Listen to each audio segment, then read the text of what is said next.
Well, hello. Well, hello. Well, hello. And welcome to the midweek stream. This is Monster Plays Games, and in the background, you can hear Monster Prom. And hopefully, you should soon be able to see it. There we go. This is a game from 2018, April I think it was, from Beautiful Glitch Games. This is a dating sim. I don't play a lot of dating sims, not a huge part of my collection, but I am a man of all genres, and we will give this one a go. I believe that the characters in the game, or at least one of them, maybe more, was voiced by the YouTuber Jesse Cox. I'm sure we will recognise his voice. It is quite distinct. So we're gonna have it a go. We are playing mouse keyboard because I don't think this one is supported with control. It might be. I haven't looked actually. Do we have controller support in this game? Partial controller support. Well, we can try it. See what it does. You might hear some banging for a second. Okay.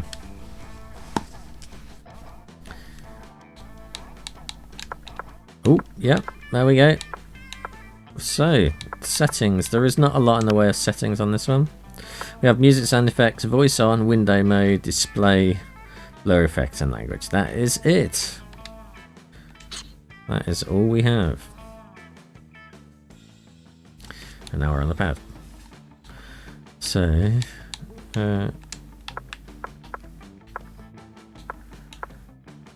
let's play them. Play and see what we've got in this monster dating sim. We have 3 weeks until prom. So you can see there is a Monster Prom 3 out now called Monsters Road Trip. There is a Monster Prom 2 Monster Camp, I think it is. It was from 2020. But this one, voice interjections, yay or nay. Make your own voices. Awesome voice effects. I think we'll go for awesome voice effects. Sweet. We're one player. It's only me. Full game around 60 minutes or short game around 30 minutes. Well, I think we've got an hour. Ah, spooky high. The sweetest years of our lives. No. No, really weird. Back then we were young and unafraid. Oh, we've got some peeking going on the voice there. Let's try that. Oh, sorry about that. How are we going?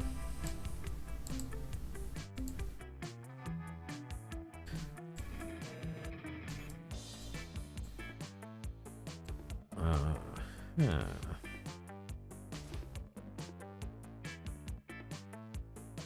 I think we are okay. One to keep an eye on.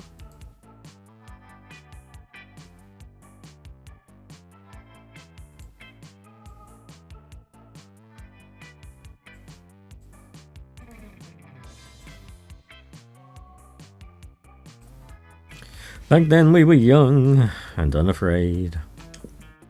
Sometimes reckless. Sometimes brilliant, sometimes just stupid, but always willing to live life to the fullest.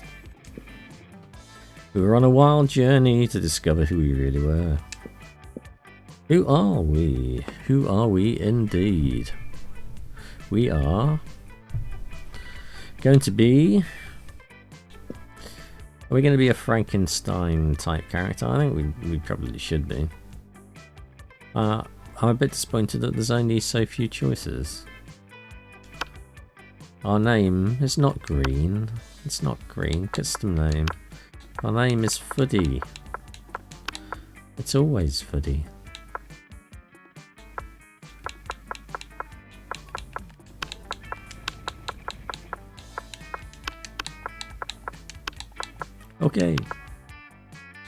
we are a he? Sure. Sure. And we had yet to experience its ultimate challenge. The Monster Prom. The Monster Prom. I remember it clearly. 6 weeks were left. So we fantasized about our dream prom dates. We were all scrambling to catch the attention of one of our 6 most charismatic classmates. Huzzah! Miranda Vanderbilt. A sweet mermaid princess who was as cute as she was genocidal. That's what you need, a genocidal date. Damien Levy. 21, a fearless demon with a taste for destruction and a love of fire. Scott Howell, 21, a werewolf athlete who compensated for his rather, to say, small brain with a stupidly huge heart. Liam DeLine caught 4XX, so 400 and something. A hipster vampire whose standoffish demeanour hid that he was a truly lovable dog. Yay! Holly Geist, 22, a party ghost with an insatiable hunger for all the wrong things. Now, she sounds like an ideal target. What?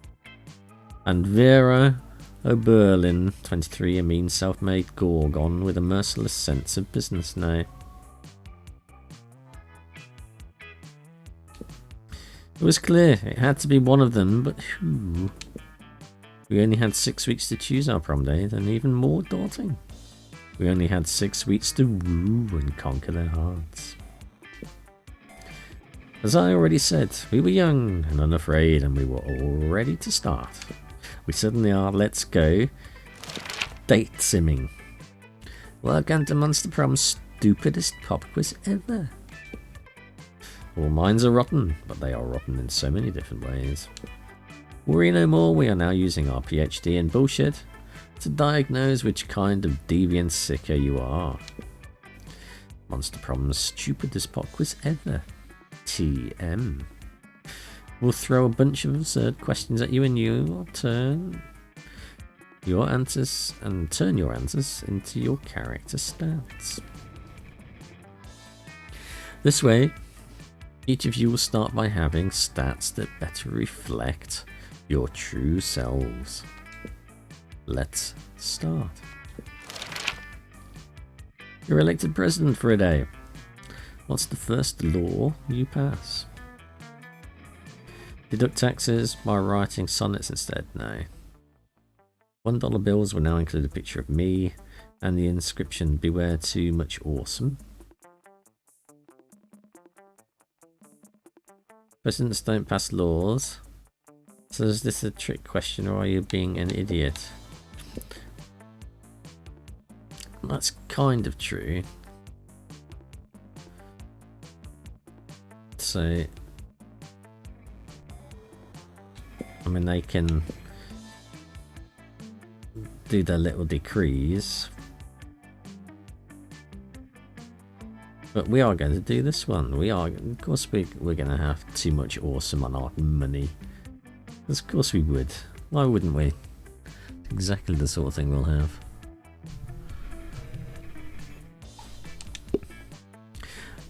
Yes. If you could put a curse on your worst enemy, what would it do? You can't rely on the effectiveness of a curse. I prefer to take care of my enemies the old-fashioned way, by exposing them to unsafe doses of radiation over the course of several years. The curse of always meeting obnoxious people at parties who are super into fad diets that feel the need to explain them in detail. That would be quite an annoying thing, I think. I'd curse them to fall in love with a wonderful person and be, no, I think we will curse them to always meet obnoxious people.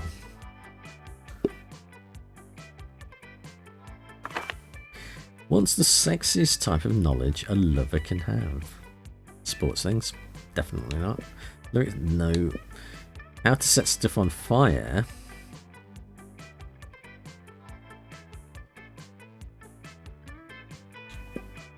All the principles to build a financial empire. Well, it's going to have to either be how to set stuff on fire or obscure 80s movies trivia.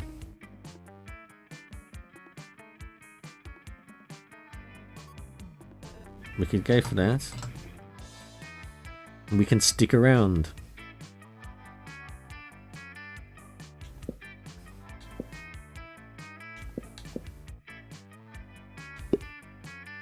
No, what? Okay.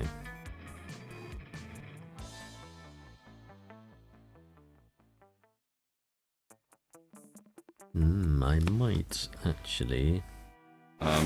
Sure. Just move the face cam a little bit.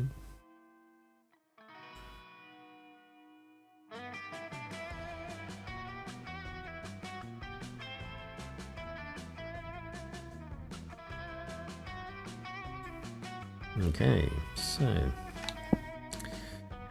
week 1.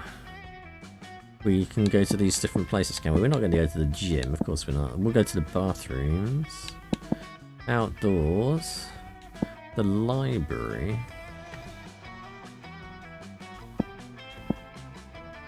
I think we're going to go to the bathrooms first. That day you skip class and just hang out in the bathrooms because you respect no authority. I guess some people just want to watch the world burn by skipping class and hanging out in bathrooms. You give +0 shits, but you gain +2 boldness.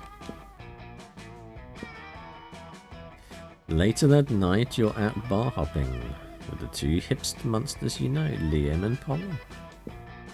The evening comes to a grinding halt when you're denied admission to Club Club. Who wants to go to a place called Club Club? I think of a better name than that. Thus named for the giant club carried by the bouncer. Stupid name. Did the bouncer exist before the club? That does not make sense. Which came first, the club or the bouncer? Who is currently denying you entry on his on a club? Probably best walk away, I would say. Yeah.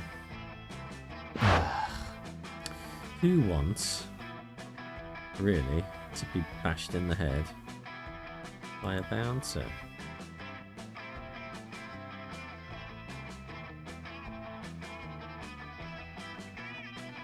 Not me. So.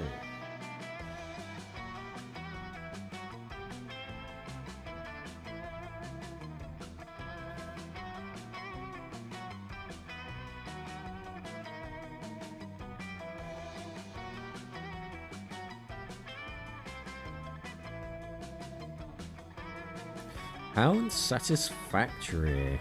My modus operandi is to be the instigator of exclusivity, not the victim of it. Don't worry, I got this. Hey there, handsome. Interested in some hot ghoul on ghoul action?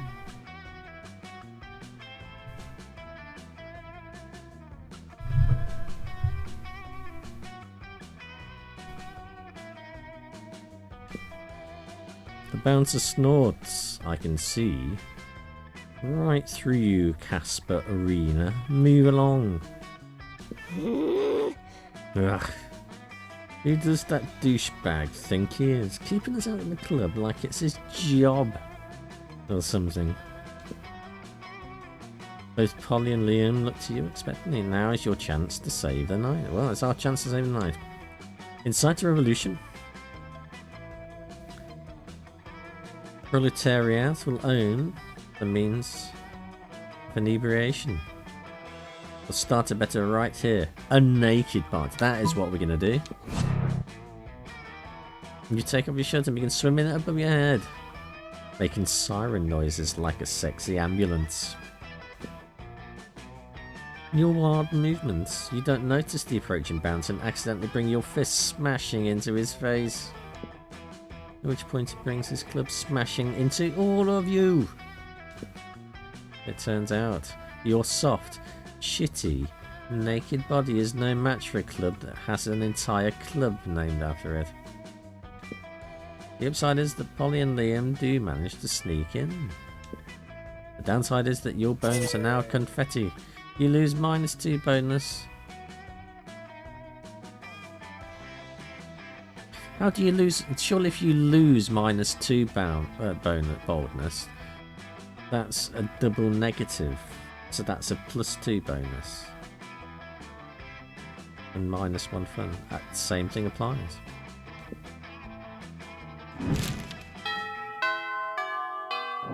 Week 1. Sure. Noon.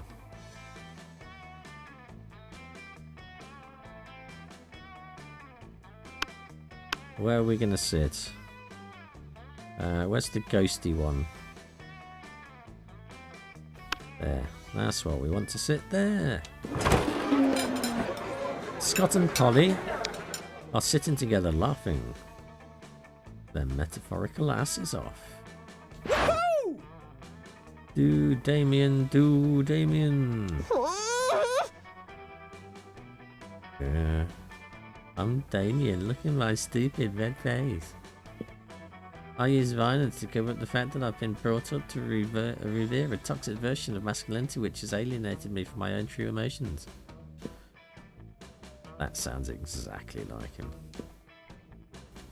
You do, Vera.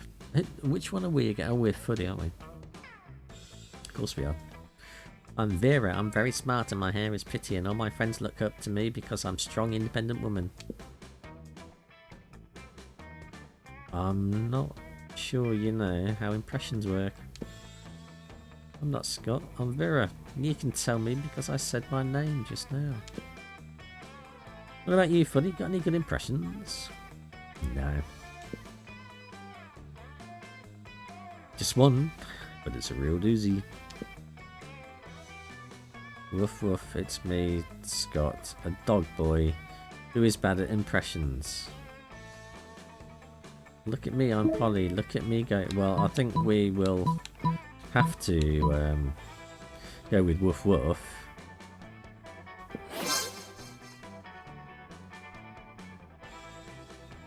I know you did an impression of me because you said my name, but oh my god, that sounded exactly like him. It does? Yeah.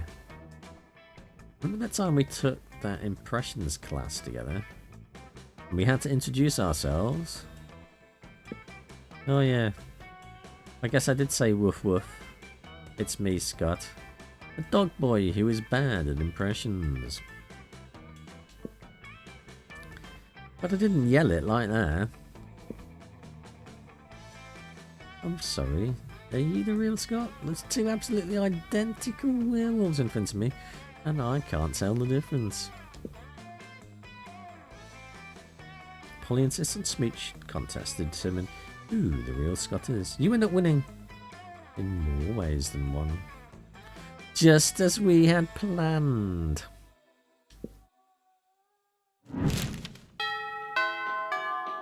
Week 1, evening time. Sure. Right, we now have to pick another place to go. Where should it be?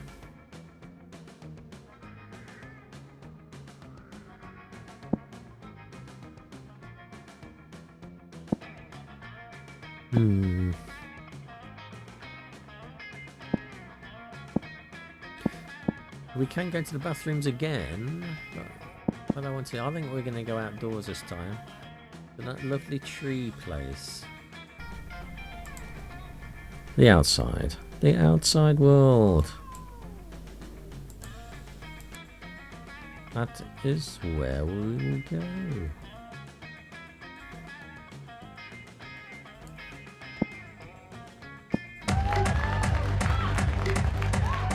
Today, during recess, you start a half-hour rave that goes full crazy.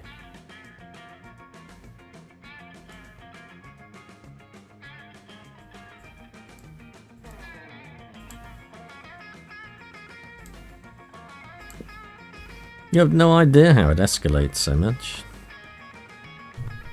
But at one point, there are like 30 people. No, 300 people. Someone summons a demon from a nightmare dimension. The consequences might distort the fabric of reality itself, but who cares? It's a rad party. We gain 2 fun. Later that day, you're out shopping with Vera and Polly when a wild cockatrice appears.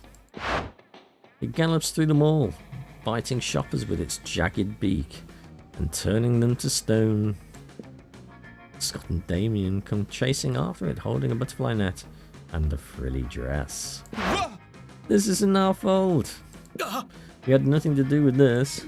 Ugh. Another mythical creature crisis just when I'm starting to enjoy my shopping. But it's so cute. I bet that vicious chicken dragon really knows how to party. Scott and Damien see everyone looking at them and wisely hide inside a clothing rack. What are you doing about this creature? Befriend it with a delicious Cinnabon, or ignore it. That sounds like a waste of a Cinnabon.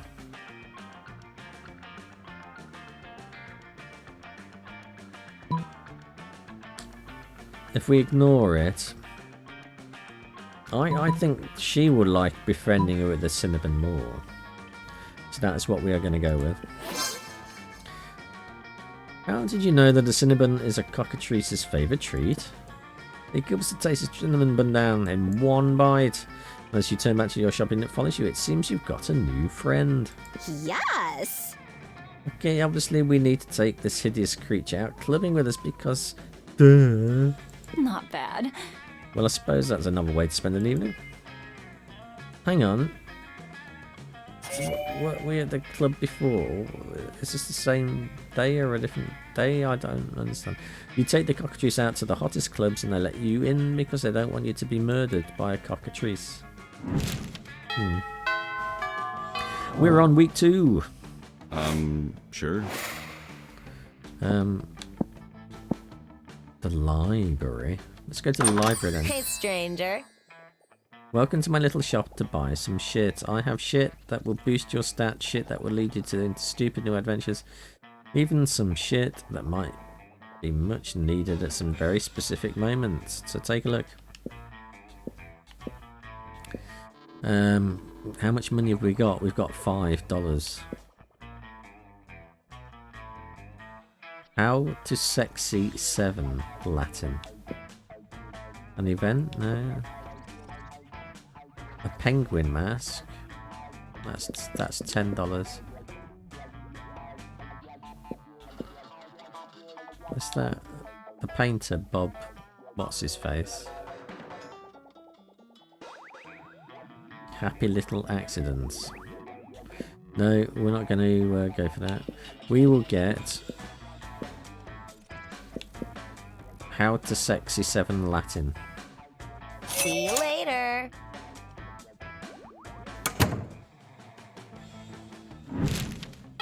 Week 2, noon. Sure. Let's go sit at that table. Oh, we have to sit between the two of them. You take your seat, and if you didn't know any better, you would say that it seems like Vera and Polly are almost more interested in their phones than they are in you. And you do know better, and you know that yes, that is exactly what's happening right now. Hey there. Nothing personal, but it's just that Polly and I are very engrossed in texting our financial slave. Yay! Yes, it's pretty hard to compete with some guy whose fetish is buying you anything you want. And that's my fetish too. Not buying things for people, having people buy things for me. Nothing is rich enough to take care of both of us. You know what they say, true friendship is sharing secrets and financial slaves. Still, I do worry that this arrangement might not be sustainable. What happens if he runs out of money? cash flow instantly stops, besides being handed everything you want on a plateau. And this case being a plateau being an online money transferring platform.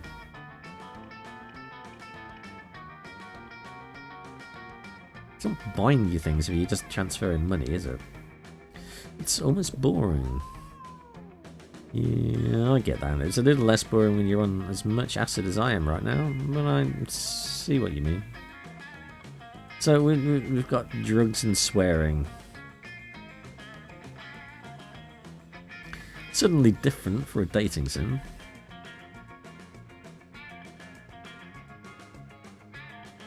We could somehow turn this into a business venture. Maybe it would get interesting. We could continue to profit even after he's gone broke from catering to our every whim. I mean, how interesting do you think business actually is?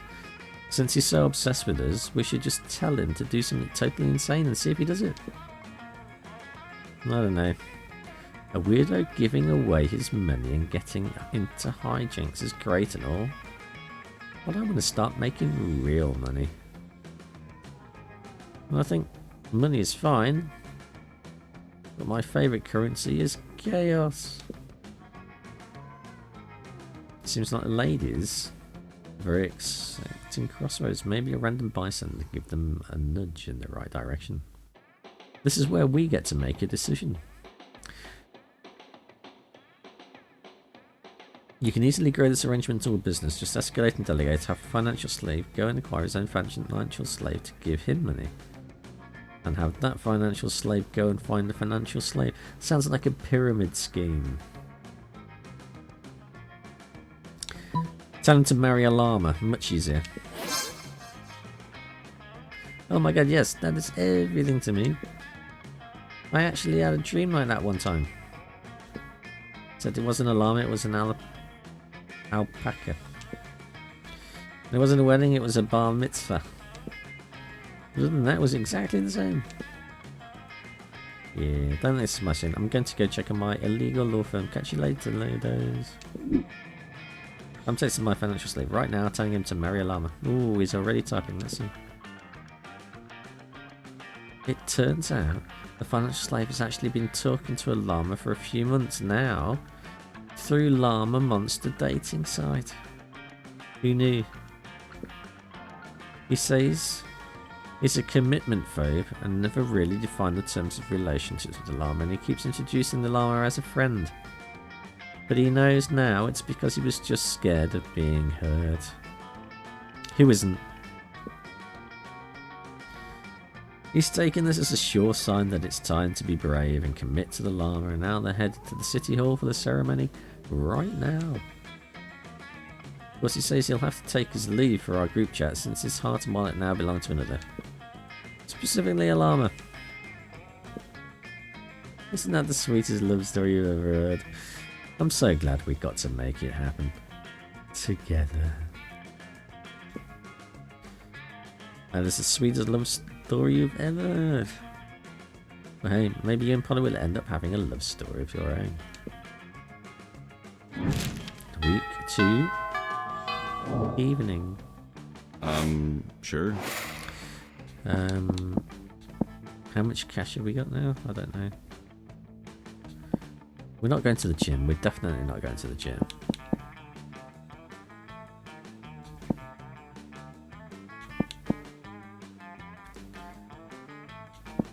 Let's go to the auditorium. That day while rehearsing the class play, as though the muses themselves have decided to give you a figurative blow job. What sort of high school is this? I suppose they are in their 20s or 400s. Your performance is intense and inspiring. It'll be remembered for generations, which is pretty rad by high school play standards. How are they 21 and at high school?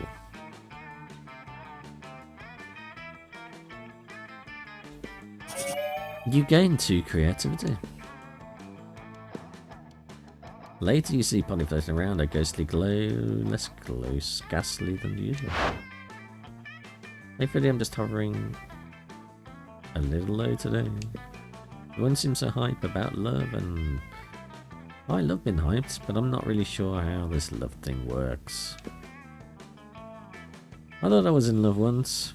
I met a beautiful girl at a party and felt this strange magic. It was probably just something in your pocket. My temperature rose, I felt even floated than usual. Everything was so bright and beautiful that I was ecstatic. But then I remembered that I'd taken literal ecstasy, so it was probably just that. Classic mistake. Am I right? Yeah. I've had some pretty good highs, but they say being in love is the greatest high of all. Nah. That would be heroin. The next time I'm on a date with someone, what can I do to fall in love? That was a joke. All float in love since gravity doesn't actually affect me. Oh, you don't want Polly to float in love with another person. You like Polly. It's just too much to not help her despite the consequences. We'll stare deeply into their eyes for 14 hours. Scientifically speaking, we fall in love faster when afraid. Do something fun with them, like getting stabbed.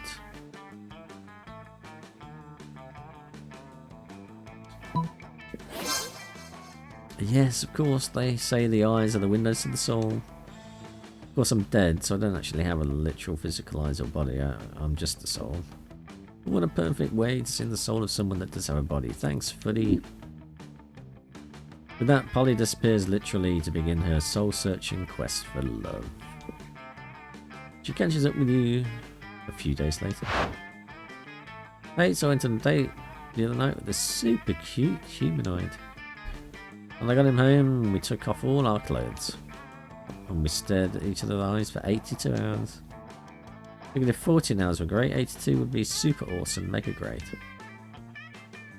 Pretty quickly his eyes started watering with tears of love for me and I felt so connected, staring into them, I felt it too.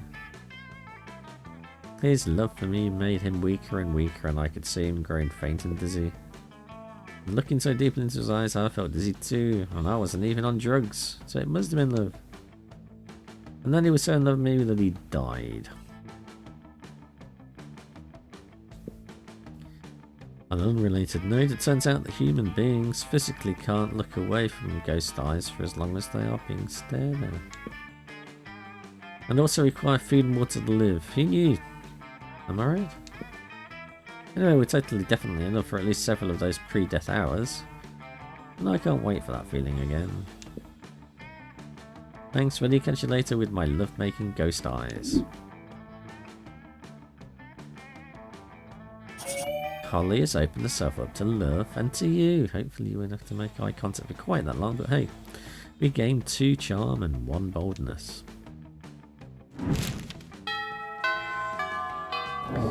Week 3.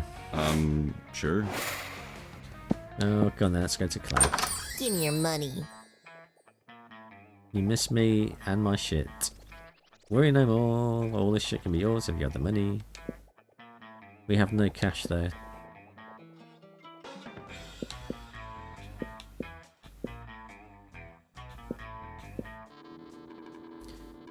Why would we want a tampon used by a former prom queen? Why? Ugh. How do we get more money?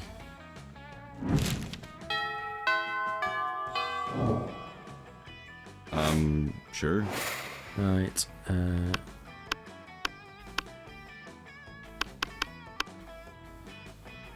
we'll get to that later. You find Polly and Liam not eating as usual.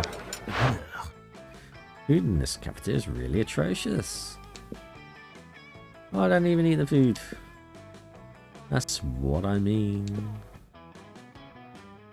You mean the two of us should have a cook-off? No. I'm not listening because I'm so psyched about this cook-off. He didn't agree to a cook-off. I've got a huge advantage today because I've cooked so many drugs. You think you've got the advantage? Oh, I've been alive for centuries of culinary history. Oh, he's the vampire one, is he? The two of them dash into the kitchen, ignoring all rules of law, school, and common decency. Two celebrity chef judges appear to critique the challenges. I think they're both equally horrible. I think they're both equally marvellous. A horrible British judge and a nice British judge. I think somebody's been watching too much Bake Off. Both judges turn to you. What do you think, tiebreaker judge? Whose meal is truly the cat's pyjamas? Liam's, because that glass jar of fresh human blood really goes with the parsley he's sprinkled on top now. Polly's, because she literally just made a pair of pyjamas for a cat. Well, we're obviously going to go with Polly. But unbelievable, that's not even food. What isn't even food? Pile of yarn you're knitting in the frying pan that's clearly a set of pyjamas for a cat. Oh, it was supposed to be food. Sorry, I forgot what we were doing. Yes, it was supposed to be food and yours obviously isn't. And how come it won? Yeah, that's what I thought. Catch you all later. Later, you run into Polly again and she lets you pet her kitty. If you know what I mean. No, I'm pure and innocent here. It means you get to pet the cat she put the pyjamas in. What did you think it meant? Well, I didn't know.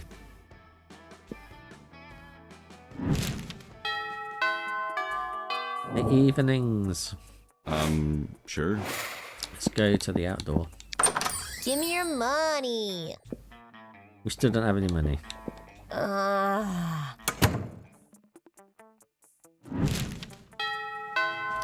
Week 4.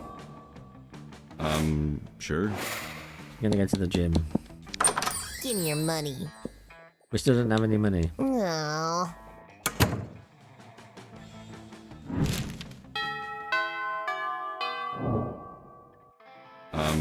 Sure. Right. Where are they again? I'm gonna go there.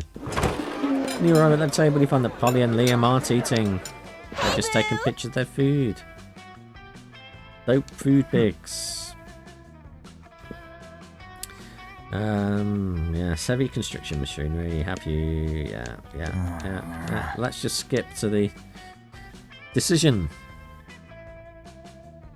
A food pic, but instead of food, it's just a bottle of whiskey with ketchup on it. Yes. A food pic of Liam taking a food pic. So meta now. We're going with the ketchup in the whiskey. Yes. Oh my god, yes, I love a liquid lunch. Wait, you don't eat or drink? Duh. I'm making a live person drink it and then I possess them and suck the drunkness out of them, obviously. Why put ketchup on the whiskey bottle? So it counts as food. I never knew that trick. But now I shall ever keep it. Ketchup bottle close to my drinks cabinet, which I don't have.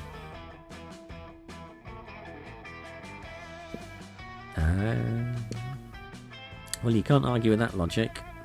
Nor do you want to, because that's how you would justify getting drunk at lunchtime. Yep. Week 4. Sure. Let's go to the auditorium. Show me that money.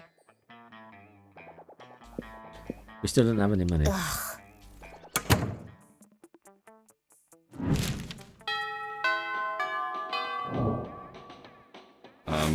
Sure. Hey, stranger. We still don't have any money. Uh, So we can't buy Bob Ross. I've just remembered Bob Ross's Ross name. It's Bob Ross.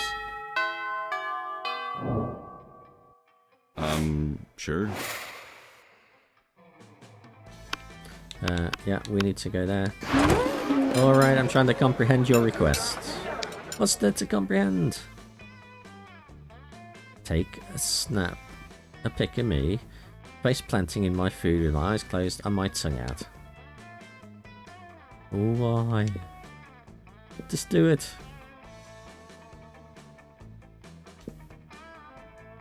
It's a new meme, Miranda. Like planking or dabbing. Do people still do planking?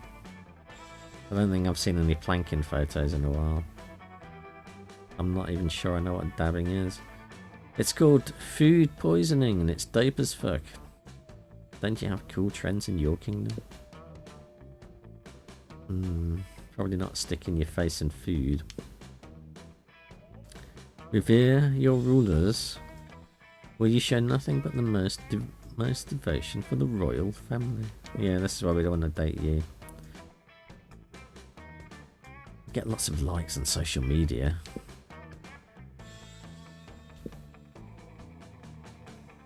I bet you know some pretty cool trends, don't you, Freddy? I know all of them, apart from dabbing.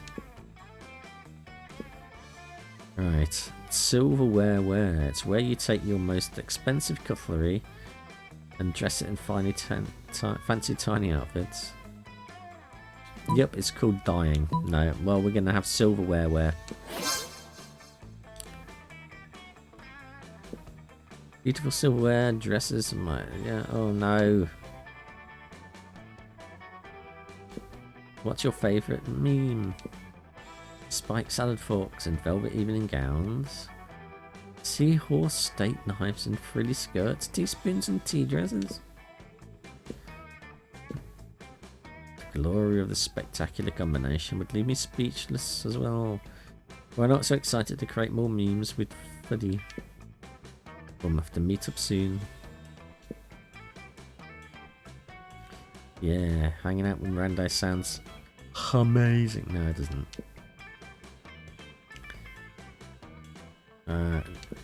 No, I don't want chopsticks.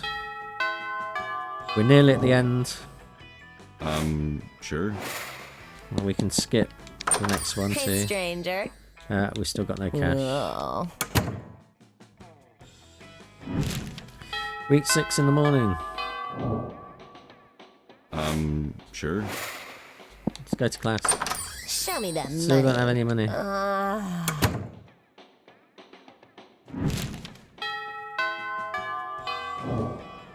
Now what? A table. Sure.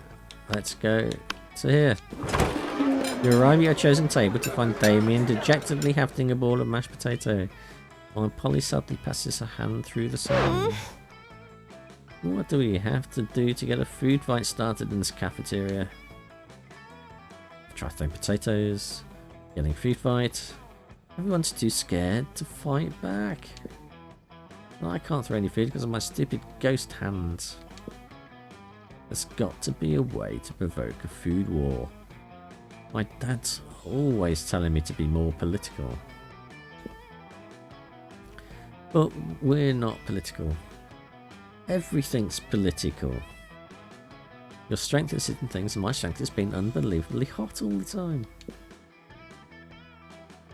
We'll set the cafeteria on fire. No, that's arson. It's hard to watch them struggle through this by themselves. We'll step in with an idea of our own. Water fought over scarce resources, steal everybody's food and put it in a pile.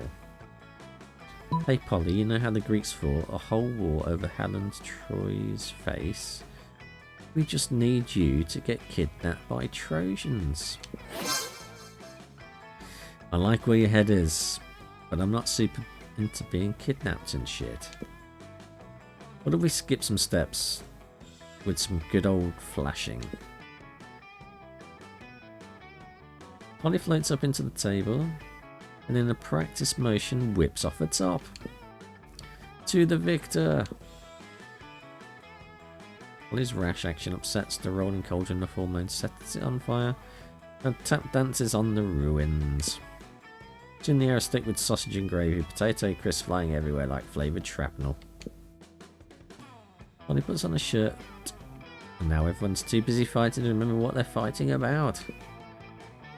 Looks like mine really were the tits that launched 1,000 chips. The view you just got makes that pun worth it.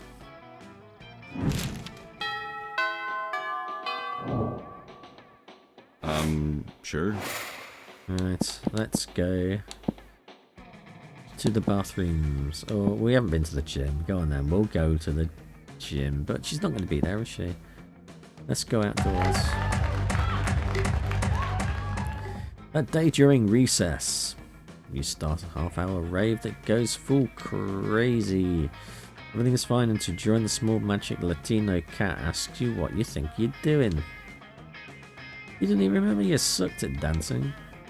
But you decide to go in and pretend it's a new dance move, apparently called the Groovy Musaka. Chuan looks at you and he asks you to teach him the Groovy Musaka. In no time, half the party is following your steps and join the Groovy Musaka all together. It's a party to remember. You gain 2 fun and cool stories to tell your grandkids. Oh my god, did you hear? They finally invented a tattoo gun that works on ghosts. I'm totally gonna go and get some of school. Let's out. We should get matching tattoos. You wanna? Of course you do. What kind of tattoo do you want to get? The entire text of the Necronomicon. No, we don't want that. Knuckle tats. You get party part, and I'll get tap out arty. Put our knuckles together, and you know what that spells? Party, party, party, party, party, party.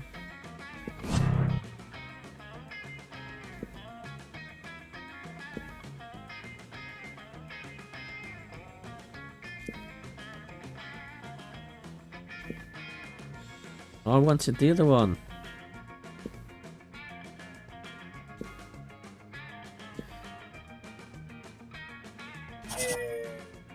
Damn it! I picked the wrong one. I am playing Monster Prom, of course. And we are going to take Polly to the prom. It's Polly time! Yes, we're going to ask Polly to the prom. Sure. You finally pluck up your courage and ask your beloved to go to the Monster Prom with you. Not a chance in the world, darling. Poor life choices is how I died. So now I can tell a poor afterlife choice when I can see one. And boo, you're a big one. No way, Boo! Clearly this is too much for you. We're an epic loser. We abandoned high school and spent the rest of our life designing a robot for sex purposes. Fortunately, as soon as your robot got true AI, it rejected you.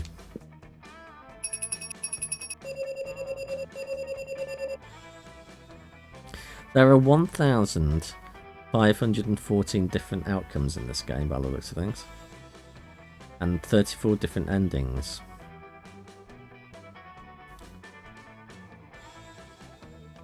We are most likely to marry a zebra. Well, this quote, yield.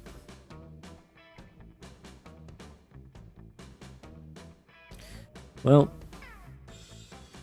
this was Monster Prom, and that was a lot of text and a lot of reading, and now I have a rather sore throat.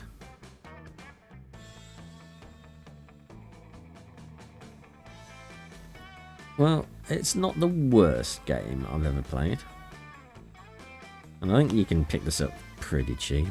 I was actually, given all of the fuss at the time when this was released from Jesse Cox, that there would actually be more Jesse Cox voice in it, and I could be anybody, in all honesty.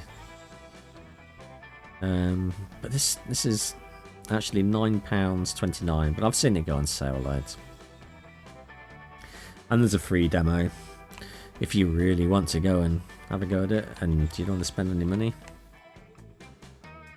Just download the demo or watch somebody else's playthroughs, because 1,514 outcomes, that's a lot.